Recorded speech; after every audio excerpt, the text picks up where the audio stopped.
Welcome to our Bible studies.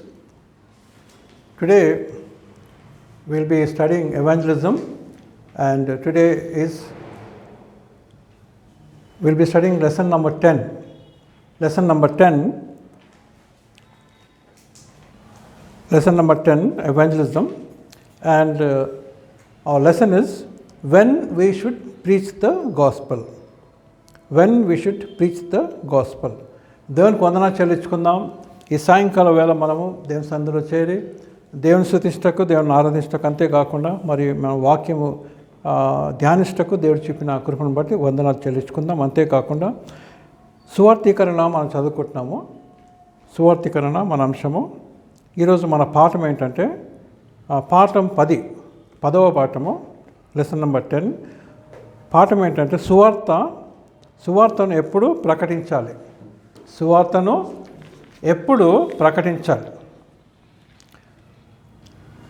మనము అనేక పనులు మనం చేస్తుంటాం. మన జీవితంలో అనేక పనులు చేస్తుంటాము.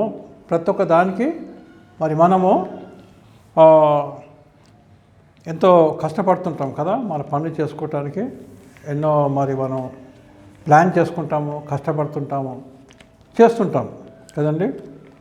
అయితే ఇది దేవుని పని. సువార్తీకరణ అంటే దేవుని పని. సువార్తీకరణ అంటే ఏంటి? యేసు ప్రభు రక్షకుడిని ఇతరులకు మనము చెప్పటం. యేసు ప్రభుని మరి ద్వారానే రక్షణ అని మనం ఇతరులకు చెప్పటం. యేసు ప్రభుని నమ్ముకుంటే మరి మోక్షం కలుగుతుందని, యేసు ప్రభుని నమ్ముకుంటే మన పాపాలు క్షమించబడతాయని మనము ఇతరులకి చెప్పటం. కనుక మరి ఈ సువార్తీకరణ చాలా ప్రాముఖ్యమైనది, సంఘంలో ప్రాముఖ్యమైనది. మన వ్యక్తిగత ఒక విశ్వాస జీవితంలో సువార్తీకరణ చాలా ఇంపార్టెంట్ ఇది. అయితే మన సంఘాల్లో మనం సాధారణంగా ఈ సువార్తీకరణ గురించి మనము ఎక్కువగా చెప్పము. అయితే బైబిల్ కాలేజ్లలో చెప్తుంటారు. మరి చెప్తుంటారు. మరి నేను బైబిల్ ట్రైనింగ్ చేస్తుంది కాబట్టి మరి ఆ సబ్జెక్ట్ చెప్పాలని నాకు ఆశ. కనుక మనము ఈ సువార్తీకరణ గురించి మనం నేర్చుకుంటున్నాం. మొదటి ఏంటంటే ఇంకా టైం ఉంది అని చెప్పి మనం అనుకోవద్దు. Do not say there is time. ఇంకా సమయం ఉంది. మొదటి పాయింట్ ఏంటి? ఇంకా సమయం ఉంది అని చెప్పవద్దు. మొదటి పాయింట్ ఏంటి?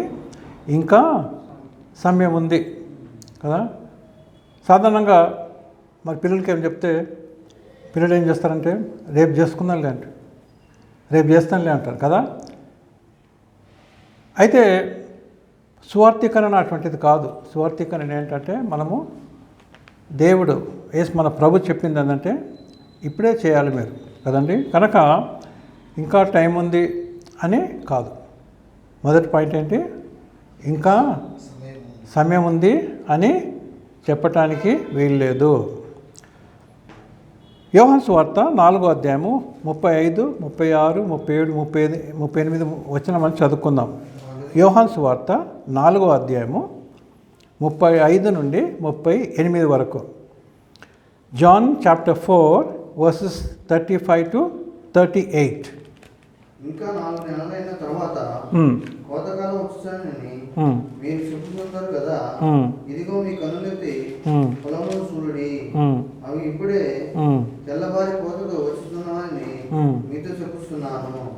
విత్తువాడును కోయివాడును కూడా సంతోషించినట్లు కోయివాడు జీతం పుచ్చుకుని నిత్య జీవార్థమైన ఫలము సమకూర్చుతున్నాడు.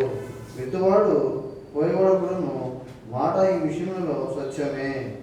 మీరు దేవుని గురించి కష్టపడేది లేదో దానిని కోయుటకు మిమ్మల్ని పంపితిని. ఇతరులు కష్టపడేది మీరు వారి కష్ట ఫలములో ప్రవేశించుతున్నారని చెప్పాను. ఇక్కడ మనం ఏం చూస్తున్నామంటే మరి శిష్యులు యేసు ప్రభు శిష్యులను తీసుకొని పోతుంటే అక్కడ అంతా పొలాలు ఉన్నాయి. అక్కడ ఏం కనపడుతున్నాయి? పొలాలు ఉన్నాయి. కనుక ఆ పొలం చూసినప్పుడు మరి యేసు ప్రభు చాలాసార్లు ఏం చేస్తాడంటే అర్థమయ్యేటట్టు చెప్తాడు కదండి. చిన్న ఎగ్జాంపుల్ తీసుకుంటాడు. చాలా పెద్ద ఎగ్జాంపుల్స్ తీసుకోవడానికి చిన్న ఎగ్జాంపుల్ తీసుకుంటాడు. ఇప్పుడు ఎక్కడున్నారు వాళ్ళు? పొలంలో, అంటే ఆ ప్రాంతంలో ఉన్నప్పుడు ఏమన్నాడు? మీ కనులెత్తి చూడండి అన్నాడు. అంటే మీరు చూడండి అంటున్నాడు కదా, మీరు చూడండి అంటున్నాడు. అయితే యేసుప్రభు ఏమన్నాడు అక్కడ? మళ్ళీ చదువుకుందాం. 35వ వచనంలో మనకు చాలు, ఆ ఒక్క వచనంలో చాలా విషయాలు మనం చూస్తాం. 35 యోహాను సువార్త 4:35. ఇంకా 4 నెలలు అయిన తర్వాత కోతకాలం వచ్చునని మీరు చెప్తుంటారు కదా, అంటే మీకు అలవాటు కదా అంటున్నాడు. ఏమంటారు అంటే అగ్రికల్చర్ చేసే వాళ్ళకి మరి వాళ్ళు కరెక్టే, మరి వాళ్ళు చెప్పేది అంటే మీకు అలవాటు కదా అని చెప్తున్నాడు యేసుప్రభు కదండి. కానీ అది వేరే సంగతి. స్వార్థీకరణ, మనుషులకు రక్షణ అనేది ఇది ఇంకా 4 నెలలు అనేది చెప్పడానికి వీల్లేదు అని యేసుప్రభు చెప్తున్నాడు. ఏమంటున్నాడు తర్వాత? ఇదిగో చూడండి, మీ కనులెత్తి పొలములను చూడండి. ఏమంటున్నాడు? మీ కనులెత్తి పొలములను చూడండి. ఎట్లున్నాయంటే పొలములు అవి ఇప్పుడే అంటే ఆల్రెడీ అవి రైప్గా అయిపోయినాయి, మీరు కొయ్యాలా అని చెప్పి అంటున్నాడు. అయితే యేసుప్రభు సరే ఈ అగ్రికల్చర్ మనము ఈ పక్క పెట్టేద్దాము. అయితే యేసుప్రభు ఈ ఎగ్జాంపుల్ దేని గురించి చెప్తున్నాడు? సువార్థీకరణ గురించి చెప్తున్నాడు. రక్షణ సువార్త మీరు చెప్పాలంటున్నాడు. మీరు మనుషులను చూడండి కదా. 9వ అధ్యాయంలో మత్తయి సువార్త 9వ అధ్యాయం కూడా మేము చూస్తాము. యేసు ప్రభు చివరిలో మనం చూస్తాం కదా, చివరి వచనాల్లో మనం చూస్తే ఏంటంటే యేసు ప్రభు వాళ్ళందరినీ చూసినప్పుడు ఆయనకి ఏమొచ్చిందంట? జాలి కలిగిందని, కరుణ కలిగిందని చెప్పేసి అంటాం. అక్కడ మనం చూస్తాం. ఎందుకు? వాళ్ళు కాపరి లేని గొర్రెల వల్లే ఇటు అటు చెదిరిపోయినట్టు వాళ్ళు ఉన్నట్టు ఆయన ఏ వచనం బ్రదర్ అది? మత్తయి సువార్త 9వ అధ్యాయము 36వ వచనం. అది కూడా మీరు నోట్ చేసుకోవచ్చు. మత్తయి సువార్త 9వ అధ్యాయము 36, జాన్ 9:36. ఆయన ఏ విధంగా ఉన్నారంటే వాళ్ళు కాపరి లేని గొర్రెల వల్లే విసికి చెదరి ఉన్నందున వారి మీద కనికరం పడి ఏమన్నాడు? కోత విస్తారముగా ఉన్నది. అంటే యేసయ్యకి ఎట్లా కనపడుతుంది మరి కోత విస్తారంగా ఉందని చెప్పేసి? అంటే ఆ జాలి గల హృదయంతో ఆయన చూస్తున్నాడు కదండి. మనము కళ్ళద్దాలు ఇప్పుడు బ్రౌన్, కొంతమంది ఎండాకాలంలో ఏం చేస్తారు? కళ్ళద్దాలు పెట్టుకుంటారు, కూలింగ్ గ్లాస్ అంటాం కదా. బ్రౌన్ గ్లాసు కనపడితే ఏ విధంగా కనపడుతుంది మనకి? బ్రౌన్ కనబడతాయి కదండి. కొన్నిసార్లు కొంతమంది దగ్గర గ్రీన్ గ్లాసెస్ ఉంటాయి కదా, గ్రీన్ గ్లాసెస్ ఉంటాయి. ఆ గ్రీన్ గ్లాసెస్తో పెట్టుకుంటే ఏ విధంగా ఉంటుందంట? గ్రీన్ షేడ్ వస్తుంది కదా, అంత గ్రీన్గా కనపడుతుంటుంది కదా. కొంతమంది ఎల్లో ఉంటాయి, ఎల్లో గ్లాసెస్తో చూస్తే ఎట్లా ఉంటాయి? ఎల్లో కనపడుతుంది. అందుకోసం కొన్నిసార్లు అంటారు కదా, పచ్చకామలు గలవాడికి అంత పచ్చగానే కనపడతారట కదండి. అయితే మనం ఏ అద్దాలు పెట్టుకుంటామో ఆ అద్దాలే మనకి అయ్యే మనకి కనబడుతుంటాయి కదండి. యేసయ్య ఏ కళ్ళద్దాలు పెట్టుకున్నాడు? కరుణ గల అద్దాలు పెట్టుకున్నాడు. ఆయన చూడంగానే ఆయనకి ఏమొచ్చేసింది? దయ, కరుణ, జాలి వచ్చేసింది. ఎందుకంటే వాళ్ళు ఏ విధంగా ఉన్నారంటే విసిగిపోయి బాధలో ఉన్నారు. అంతేకాకుండా కాపరి లేని గొర్రెల వల్లే వాళ్ళు ఉన్నట్టు మనం చూస్తున్నాం. తర్వాత ఏమన్నాడు? కోత అంటే అప్పుడు చూసి ఏమంటున్నా అంటే కోత విస్తారముగా ఉన్నది. ఇప్పుడు మా ప్రపంచమంతా చూస్తే కోత విస్తారముగా ఉన్నది కదండి. అందుకోసం ప్రభు చెప్పినాడు మత్తయి సువార్త మనం స్టార్టింగ్లో ఏం నేర్చుకున్నాము? మీరు వెళ్ళి సువార్త ప్రకటించండి. అంటే మనం ఏం చేస్తున్నాము కదా, అంటే మన కల్చర్ లేక మరి సాంప్రదాయంతో ఏం చేస్తున్నామంటే ఇల్లు కట్టుకొని అక్కడనే ఉంటాం. మనం ఉప్పలు ఇల్లు కట్టుకుంటే ఉప్పలోనే ఉంటాం. మనం ఇంకా ఉప్పలు గదిలి మనము పోం, లేకపోతే ఎక్కువ అంటే హైదరాబాద్ కదిలి మనము పోం కదండి. అయితే దేవుని పిల్ల యేసుప్రభు ఏమన్నాడు? ముందే చెప్పినాడు, మీరు వెళ్ళి సర్వ సృష్టికి సువార్తను ప్రకటించుడు అంటే అందుకోసమే శిష్యులు 12 మంది శిష్యులు ఏం చేసినారు, వాళ్ళు 12 స్థలాలకు వెళ్ళిపోయినారు కదండి. తోమా మరి యెరూషలేము నుండి ఇండియాకు వచ్చినాడు, ఎంత కష్టపడి వచ్చినాడు కదా. ఆ టైంలో ఏం లేవు ఆయన. అయితే ఏం చూస్తున్నాం మనము, యేసు ప్రభు చెప్పిండు కదా, ముందుగానే చెప్పినట్టే మీరు వెళ్ళిపోండి. కనుక ఇప్పుడు మరి మా బైబిల్ కాలేజీలో చదివే పిల్లలు కూడా ఏం చేయాలండి, వాళ్ళు బయటికి వెళ్ళిపోవాలి, బయటికి వెళ్ళిపోయి సువార్త ప్రకటించాలి. కనుక దేవుని పిల్లారా, మనం ఎక్కడ పోతే అక్కడ సువార్త మనం ప్రకటించాలి. కనుక మరి ప్రభు మీరు బయటికి పోండి అంటే దాని అర్థం ఏంటంటే మన ఇండియా వాళ్ళు ఎక్కడ పోవాలో వేరే దేశాలకు వెళ్ళాలి. ప్రైజ్ ది లార్డ్, హల్లెలూయా కదండి. అదనమాట దాని అర్థం. మనం బయటికి వెళ్తేనే సువార్త జరుగుతుంది కదా. ఇప్పుడు ఏం చేస్తాం, చాలామంది మరి మంచి ఉద్యోగాలు చేసి అమెరికాకు పోయి అక్కడ ఉద్యోగాలు సంపాదించుకోవాలని చూస్తున్నారు. కానీ యేసు ప్రభు ఏం చెప్పినాడు, మీరు వెళ్ళి సువార్త ప్రకటించండి అన్నాడు కదండి. కనుక యేసయ్య చెప్పిన దానికి మనం చేసిన దానికి చాలా వ్యత్యాసము ఉంటుంది కదండి. కనుక దేవుని పిల్లలు ఎందుకు ఈ మాట చెప్తుంటే మనం ఎప్పుడు యేసయ్య మాటలు జ్ఞాపకం చేసుకోవాలి. అయితే ఎందుకు ఈ మాటలు చెప్తుంటా అంటే మనం వేరే దేశం ఇప్పుడు ఆఫ్రికా అని ఉంది, ఏషియన్ కంట్రీస్ ఉన్నాయి కదండి. ఆఫ్రికాలో ఎన్ని దేశాలు వాళ్ళకి మనకన్నా హీనమైన స్థితిలో వాళ్ళు ఉన్నారు, ఇంకా గుడిసెలలో జీవిస్తున్నారు, ఇంకా భయంకరమైన మరి పరిస్థితులు, ఇంకా వాళ్ళకి ట్యాప్ వాటర్ లేదు, ఇంకా గుంతలు దోకొని ఇంకా నీళ్ళు తాగుతున్నారు. అటువంటి పరిస్థితులు, నల్ల నీళ్ళు లేవు చాలా ఆఫ్రికా దేశాలలో. కనుక దేని పిల్లారా వాళ్ళ పరిస్థితులు బాగలేవు. అయితే మరి అక్కడ వెళ్ళి సువార్త ప్రకటిస్తే వాళ్ళు సువార్తను వింటారు కదండి. చాలామంది సేవ చేస్తున్నారు అట్లా. కనుక దేవుని బిడ్డలారా, అంటే మీ ఇల్లు వదిలిపెట్టి సువార్త అట్లా మీరు వెళ్ళండి అని నేను చెప్పట్లేదు, కానీ యేసు ప్రభు చెప్పినది అదేనమాట. కనుక దేవుని బిడ్డలారా, మరి ఈ విధంగా ఆ మనస్సు మనకి ఉండాలి. ఏమంటున్నానంటే ఆ మనస్సు మనకి ఉండాలి కదండి. నేను చెప్పినాను కదా చాలాసార్లు, ఔరంగాబాద్, నాందేడ్, ఆదిలాబాద్, జాల్నా, పర్బని, పూర్ణ ఈ స్థలాలన్నింటిలో చాలా మరి సువార్త మేము ప్రకటించినాం. అంతేకాకుండా ఒకసారి చెప్పినా కదా, మరి కేరళలో 2 వారాలు రోడ్ల మీద నిలబడి మేము సాయంత్రం పూట ఈ టైంకి ఆ రోడ్డు మీద చౌరస్తాలు నిలబడి యేసు ప్రభు గురించి మేము సువార్త ప్రకటిస్తుండే. అంతేకాకుండా మరి మహబూబ్నగర్ జిల్లాలో కూడా మేము 2 years అక్కడ సువార్త ప్రకటించినాం. ఆఖరికి ఎందుకు బంద్ చేసినాం అక్కడ అంటే మాకు వార్నింగ్ ఇచ్చినారు. గ్రహాం స్టెయిన్ ఏమైంది కదా తెలుసు కదా, మీకు కూడా అట్నే అవుతుంది అని మాకు ఎప్పుడైతే వార్నింగ్ ఇచ్చినారో అది మేము సీరియస్గా తీసుకొని మానేసినాం.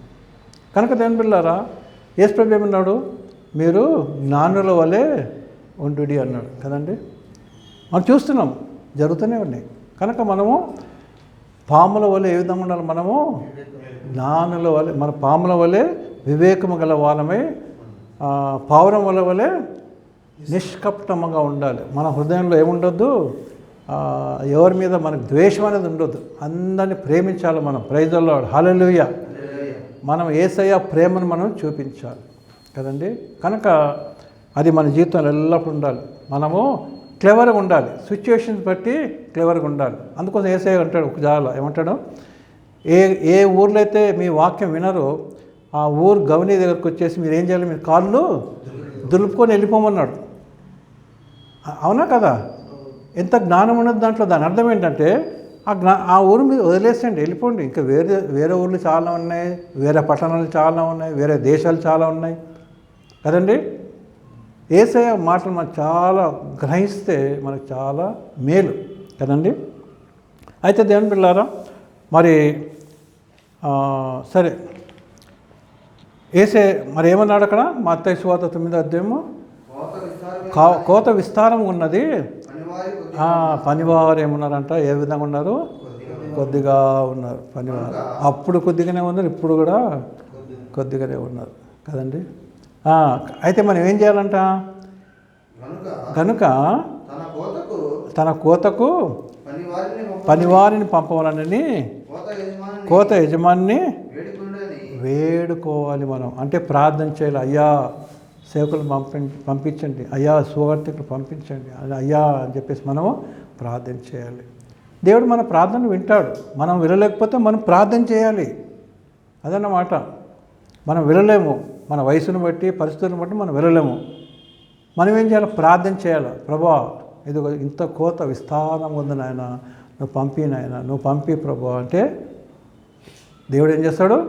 మన ప్రార్థనలు వింటాడు, పంపిస్తాడు. దేవునికి స్తోత్రం, హల్లెలూయా. అయితే మీరు పలానా పట్టణం అని చెప్పేసి, లేక మరి పలానా దేశం అని చెప్పేసి, పలానా ఊరని చెప్పేసి మీరు ప్రార్థనలో దేవునితో మాట్లాడండి. ప్రభా పలానా స్థలంలో ఎవరు లేరు నాయన అని చెప్పేసి ప్రార్థన చేస్తే దేవుడు పంపిస్తాడు. కనుక ఏమన్నాడు? కనుక తన కోతకు పనివారిని పంపవాలని కోత యజమాని వేడుకొనని తన శిష్యులతో చెప్పినాడు. కనుక మరి చక్కగా మనం చూస్తున్నాం కదండి. మత్తయి సువార్త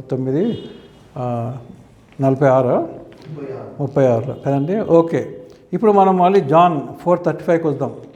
యోహాను సువార్త 4:35 చదవండి బ్రదర్. మీ కనులెత్తి పొలములను చూడండి అంటుంది. కనుక ఏం చేయాలి? మనము యేసయ్య కనులతో మనం చూడాలి, జాలిగల హృదయంతో మనము చూడాలి, సువార్త కళ్ళతో మనం చూడాలి, సువార్త హృదయంతో మనం చూడాలి. కనుకనే దేవుని బిడ్డలారా, మరి ప్రభువా ఈ వ్యక్తికి రక్షణ అవసరం ప్రభు అని చెప్పి ఆ వ్యక్తి గురించి మనం ప్రార్థించాలి. ఎవరికైనా మన సువార్త లేదనుకో, మనం తెలిసినప్పుడు ఏం చేయాలి? మనము ఆ వ్యక్తి గురించి మనం ప్రభు ఆ వ్యక్తికి సువార్త అని చెప్పేసి ప్రార్థన చేస్తే దేవుడు ఎప్పుడో ఒక అవకాశం నీకు ఇస్తాడు. ఏది? ఆ వ్యక్తిని మరి ఆ వ్యక్తికి సువార్త ప్రకటించమని. ఇన్ని రోజులు చేసిన ప్రార్థన ఏమవుతుందంటే ఆ హృదయాన్ని దేవుడు కరిగిస్తాడు అన్నమాట. కరిగించి సువార్త నిలుటకు రెడీ చేస్తాడు కదండి. కనుక ఏదైనా ఇనుము లోహం ఉంటుంది. లోహం ఏం చేస్తారు? ఫస్ట్ లోహం ఏదైనా వస్తువు తయారు అంటే దాన్ని ఏం చేస్తారు? బాగా వేడి చేస్తే ఎర్రగా అయిన తర్వాత అప్పుడు దాన్ని కొడితే ఏమవుతుంది? అది చేంజ్ అవుతుంది కదండి. దానికి కొద్దిగా టైం పడుతుంది. ఉట్టినే అవుతుందా? ఒక ఇనుపది మనం తీసుకొని మనం సుత్తపెట్టి కొడితే మారుతుందా? మారు. కనుక అగ్నిలో వేయాలంటే పరిశుద్ధాత్మకమైన సమర్పించాలి. ప్రైజ్ ద లార్డ్, హల్లెలూయా. ప్రార్థించాలి. ప్రభు ఆ వ్యక్తిని మార్చుతండి అని చెప్పి మన ప్రార్థన. ఎన్ని సంవత్సరాలు, కొన్నిసార్లు మనం అనుకుంటే ఎన్నిసార్లు ప్రార్థన చేసినప్పుడు ఆ వ్యక్తి మారుతుందంటే అది దేవుని టైం, అది ఆయన టైం మన చేతిలో లేదు కదా. మనం ఏమీ జడ్జిమెంట్ చేయటానికి లేదు కదా. మనము తీర్పు ఇస్తానికి వీల్లేదు. దేవునికి అప్పచెప్పాలో దేవుడే చూసుకుంటాడు. దేవుడు మనకు అవకాశం ఇప్పుడు మనం ఏం చేయాలి? సువార్త ప్రకటించాలి. కన్నెత్తి చూడుడి, అవి ఇప్పుడే తెల్లబారి కోతకు వచ్చినని మీతో చెప్తున్నాను. తర్వాత విత్తువాడును కోయివాడును సరే, అది రివార్డ్ ఏంటి? తర్వాత ఏం చెప్తున్నాడు అంటే విత్తువానికి కోయివానికి కూడా ఏమొస్తుందంట? బహుమానం వస్తుంది. మనం చేసిన పెద్దానికి దేవుడు మనకి బహుమానము ఇస్తాడు. ప్రైజ్ ద లార్డ్, హల్లెలూయా. అంటే ఎన్ని ఆత్మలు దేవుని సన్నిధి తెస్తే మనకేమిస్తాడు? అంత బహుమానం మనకి ఇస్తాడు కదండి. సరే, కనుక మరి ఏం చూస్తున్నాం ఇక్కడ? యేసు ప్రభు మరి పొలంలో ఉన్నాడు. అంతేకాకుండా మరి ఎక్కడ వచ్చిన పొలము, అంతేకాకుండా మరి పొలము రెడీగా ఉందన్నమాట. పొలం ఏ విధంగా ఉన్నది? రెడీగా ఉందన్నమాట. కనుక మనం కూడా మరి మనుషుల చేత మనము మన చుట్టూ ఎవరున్నారు? మనుషులు ఉన్నారు. కనుక వాళ్ళు కూడా ఏ విధంగా ఉన్నారు? మరి యేసుప్రభు చెప్పినట్టు వాళ్ళు కాపర్ లేని గొర్రెల వాళ్ళు ఉన్నారు. కనుక వాళ్ళ గురించి మనం ప్రార్థన చేస్తూ వాళ్ళ హృదయాలు రెడీగా అవుతుంటాయి. మనం ప్రార్థన చేస్తే రెడీగా అవుతాయి. కనుక మనము వాళ్ళ గురించి ప్రార్థన చేసి ఏం చేయాలి? మనము దేవుని రాజ్యంలోకి మనం వాళ్ళని తీసుకొని రావాలి. 1874లో అంటే 1874 సంవత్సరం, అంటే ఇప్పటికీ 150 సంవత్సరాల క్రితం జరిగిన సంఘటన ఏంటంటే అమెరికాలో చికాగో అనే సిటీ ఉన్నది చికాగో. అక్కడ ఒక సువార్థికుడు మరి అక్టోబర్లో మీటింగ్ పెట్టినాడు. 150 సంవత్సరాల క్రితము తను మీటింగ్ పెట్టినాడు. మీటింగ్ పెట్టినప్పుడు మరి తను ఎన్ని రోజులు మీటింగ్ పెట్టినాడో తెలియదు. సాధారణంగా సువార్థికుడి కంటే 3 రోజులు పెడతారు, ఎక్కువ కొన్నిసార్లు వారం రోజులు పెడతారు. ఆ టైంలో చాలా రోజులు పెట్టేవాళ్ళు. సువార్త పెట్టినప్పుడు ఆయన మంచి వర్తమానం అందించిన అంతా చేసినాడు. అయితే ఆయన మీరు ఈ దినమే యేసు ప్రభువుని నమ్ముకోండి అనే మాట చెప్పలేదు. అన్నీ చెప్పిన తర్వాత నా మెసేజ్ మీరు అర్థం చేసుకున్నారని చెప్పి నేను నమ్ముచున్నాను, మీరు రేపు తిరిగి రండి, నేను ఇంకా మీకు మళ్ళీ యేసుని ఏ విధంగా మరి ఏ విధంగా నమ్ముకోవాలో మీకు చెప్తానని చెప్పేసి ముగించేసి వెళ్ళిపోయారు. ఆ రాత్రి ఏమైందంటే చికాగో ఆ ఏరియాలో మరి మంటలు వచ్చినాయి. చూడండి, సువార్త ప్రకటించిన తర్వాత ఏమొచ్చింది? మంటలు వచ్చినాయి. ఎట్లా అంటే ఏదో విధంగా ఏదో మంట స్టార్ట్ అయితే, ఒక ఇంట్లో స్టార్ట్ అయితే ఏమవుతుంది? అక్కడ మనలాగా సిమెంట్ ఇంట్లు కాదు, అన్ని చెక్క ఇంట్లు అక్కడ కదండి. అమెరికా, ఇంగ్లాండ్, యూరోప్, కెనడా దేశాలన్నీ, ఆస్ట్రేలియా ఏమి చెక్కతో చేస్తారు. ఒక్క ఇల్లు తగలబడితే మొత్తం కాలుతూనే ఉంటాయి. 250 ఇళ్ళు కాలిపోయినాయి. చాలామంది అంటే ఆ వేడికి 250 మంది చనిపోయినారు. 250 మంది చనిపోయినారు. చాలామంది ఇంజురీస్ కాలి వాళ్ళ. అయితే ఆ సువార్థికుడు ఏం చెప్పాడంటే, ఇంకొకసారి నా జీవితంలో ఏదైనా కూడిక పెట్టినప్పుడు నేను తప్పకుండా మరి ఈరోజే నమ్ముకోండి, ఈరోజే మీరు యేసుని నమ్ముకోవాలి అంటే ఇప్పుడే రక్షణ దినం అని నేను చెప్తానని చెప్పేసి తను నిర్ణయించుకున్నాడు. అప్పటి నుంచి ఆయన మరి అంటే దేవుడు అతనికి ఒక పాటను నేర్పించినాడు కదండి. అంటే దేవుని బిడ్డలారా, కనుక మరి ఈ జరిగిన సంఘటన ఇది ఎప్పుడది? అక్టోబర్ 8th జరిగింది. October 8th, 1874 the great Chicago fire అంటారు దాన్ని కదండి. ఈ విధంగా చాలా చోట్ల మరి మంటలు వస్తున్నాయి. అంటే అది ఎందుకు మనం తీసుకుంటున్నామంటే, ఆ రోజు సువార్త ప్రకటించండి. ఆయన ఏం చేసినాడు? సువార్త ప్రకటించండి. అయితే మరి దేని బిడ్డలారా, మనం చూస్తున్నాము 2-3 దినముల క్రితం ఏంది మరి బర్మాలో ఏమొచ్చింది? భూకంపం వచ్చింది. బర్మా అంటే పాత పేరు, అది మ్యాన్మార్ అంటారు ఇప్పుడు. పాత పేరు ఏంటిది? బర్మా కదండి. భూకంపం వస్తే ఎంతమంది చనిపోయినారు?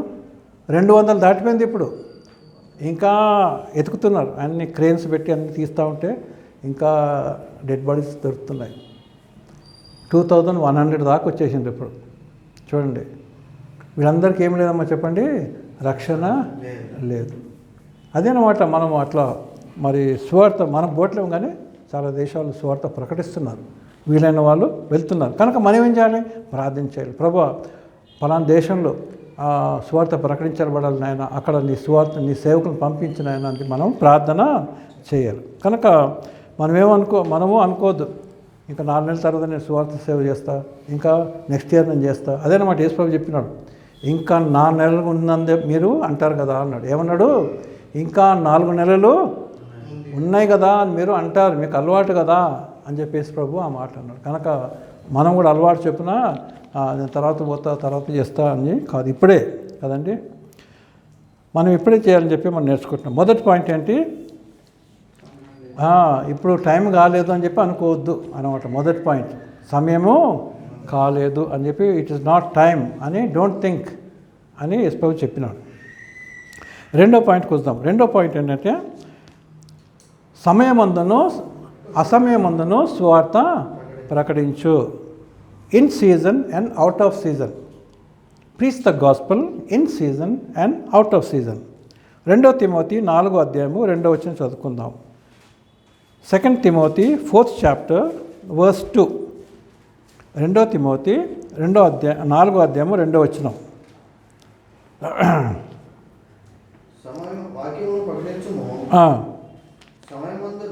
సమయమందును అసమయమందును ప్రయాసపడు అంటే కష్టపడాలి. ప్రైజ్ ది లార్డ్, హల్లెలూయా. సువార్త అంటే ఏంటమ్మా చెప్పండి? ప్రయాసపడాలి, కష్టపడాలి. ప్రిపేర్ కావాలి, ప్రార్థన చేసుకోవాలి, బాగా ప్రార్థనలో ఉండాలి, దేవుని సహాయం అడగాలి, దేవుని పర్మిషన్ అడగాలి.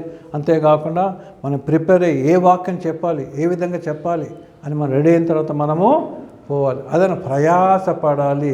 అంతేకాకుండా వెళ్ళిన తర్వాత కూడా ప్రయాసమే. మనం పోగానే అందరూ చెప్పండి అయ్య గారు వాక్యం చెప్పండి అంటారా? లేదు. ప్రస్తుతం ఏ విధంగా ఉన్నాయి ఇప్పుడు? మన వాక్యం అంటేనే వ్యతిరేకము కదండి. కనుక మనం ప్రార్థన చేయాలి, కష్టపడాలి అంటున్నాడు కదండి.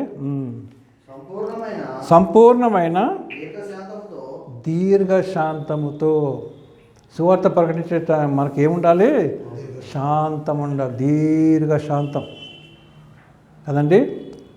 దీర్ఘశాంతముతో ఉపదేశించుచు ఖండించుము, గద్దించుము, బుద్ధి చెప్పుము కదండి.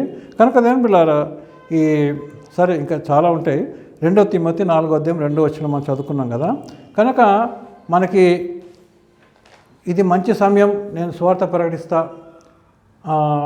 తర్వాత కొన్ని రోజుల తర్వాత ఇప్పుడు బాగలేదు సమయం, నేను సువార్త ప్రకటించను, టైం బాగలేదు అని చెప్పేసి మరి మనం అనుకుంటాం. కానీ దేవుడు ఏమంటున్నాడంటే సమయముందును అసమయముందును మీరేం చేయాలి? ప్రయాసపడాలి. కనుక దేని బిడ్డలారా మరి సువార్త ఏ విధంగా చేయాలని చెప్పి నేను ఒకసారి చెప్పినాను కూడా కదా. ఏ విధంగా చేయాలంటే మనము ఈ విధంగా మీటింగ్ ద్వారా, మరి కరపత్రం ద్వారా కదండి, టీవీ ద్వారా, టెక్నాలజీ ద్వారా అని నేను చెప్పినాను కదా. కనుక యవనస్తులు ఇప్పుడు మనం చూస్తున్నాం, చాలామంది ఏం చేస్తారంటే మరి ఇంటర్నెట్లో వాక్యం పెట్టేస్తున్నారు కదండి. మనం అనుకోవచ్చు ఎవరు వింటారు అని చెప్పి అనుకోవచ్చు, ఎవరో ఒకరు కదండి. మన వాక్యము 1000 మంది వినాలని కాదు, మన వాక్యము ఒక్కళ్ళు విని మార్మస్ పొందితే కదండి. ఇప్పుడు మన ఈ ఇరాన్ దేశం ఉంది. ఇరాన్ దేశంలో మరి అక్కడ చాలామంది మరి యేసు వైపు తిరుగుతున్నారు, యేసుప్రభుని నమ్ముకుంటున్నారు. చాలామంది యేసుప్రభుని నమ్ముకొని మరి వాళ్ళు శ్రమను పొందుతున్నారు. వాళ్ళని జైలు వస్తే జైలుకి పోతున్నారు, జైల్లో పోయి అక్కడ ఉన్న వాళ్ళకి వాక్యం చెప్తున్నారు. ఇప్పుడు జరుగుతుంది అట్లా. కనుక మనం ఏం చేయాలి? ప్రభా ఇరాన్ అని చెప్పి ఇరాన్ దేశం నుంచి ప్రార్థన చేయాలి. కొరియా దేశం ఉంది, కొరియా అయితే చాలా భయంకరం. ఎవరైతే కొద్దిగా బైబిల్ కనబడితే వాళ్ళని కొట్టడము లేకపోతే జైల్లో వేయటం కదండి. జైల్లో వేస్తే కూడా వాళ్ళు ఏం చేస్తారు, అక్కడ జైల్లో ఇంకా మంచి వాక్యం చెప్తున్నారు కదండి. జరుగుతున్నాయి అట్లా. కనుక దేని పిల్లారా మనము సమయం ఉన్నప్పుడు మనం మంచి వాక్యం చెప్పాలి. సమయము లేనప్పుడు ఏం చేయాలండి? అసమయంలో కూడా మనము మరి ఈ విధంగా టెక్నాలజీ కదండి. కనుక దేని పిల్లారా మరి మనము ఈ విధంగా మరి సువార్త ప్రకటించాలని చెప్పేసి మరి తిమోతి గ్రంథంలో మనం చూస్తున్నాం. 2 Timothy 4th chapter 2nd verse. Convenient when it is convenient and when it is not convenient. సమయం మంచిగా ఉన్నప్పుడు, సమయం బాగా లేనప్పుడు కూడా మనం సువార్త ప్రకటించాలి కదండి. కనుక when the time is good, when the time is not good కదండి.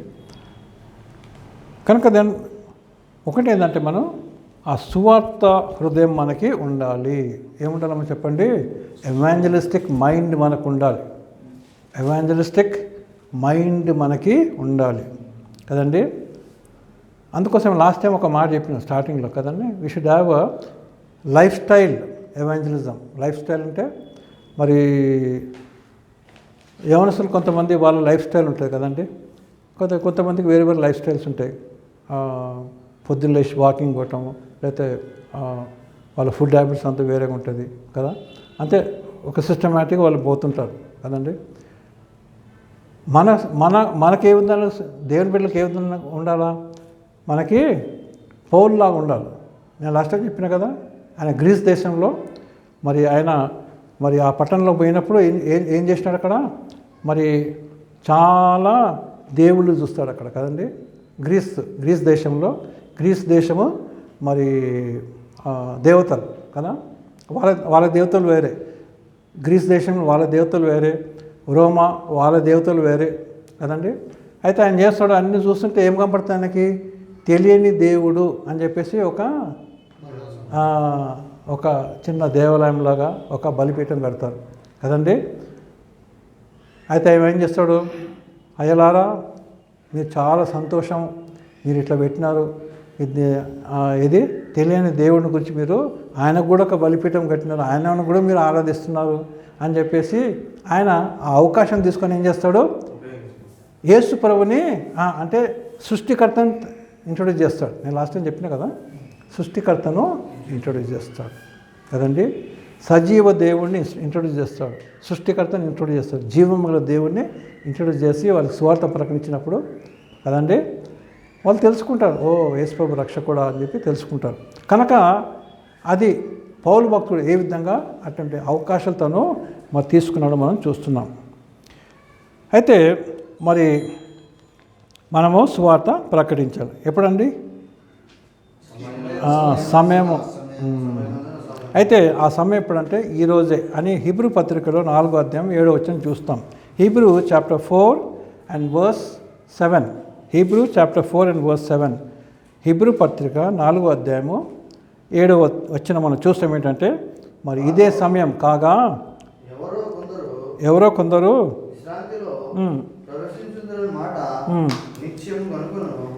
ముందు సువార్త వినివారు అవిధేయత చేత ప్రవేశింపలేదు కనుకను నేడు మీరు ఆయన మాట విని ఎడల మీ హృదయములను కఠినపరచుకొనకూడదని వెనుక చెప్పబడిన ప్రకారము ఇంతకాలమైన తర్వాత దావీదు గ్రంథములో నేడని ఒక నేడు కదండి, అంటే నేడే రక్షణ పొందాలి. అంటే దేని పిల్లలు ఎందుకు ఈ మాట చెప్తానంటే, మనకు ఒకవేళ వాక్యము మరి చెప్పడానికి ఒక అవకాశం దొరికితే కొన్నిసార్లు మన బంధువుల మధ్యనే కదండి ఏదైనా బర్త్డే ఉంటుంది కదా, ఏదైనా వెడ్డింగ్ యానివర్సరీ ఉంటుంది, లేక మరి చనిపోయినప్పుడు ఎవరైనా యానివర్సరీ ఉంటుంది.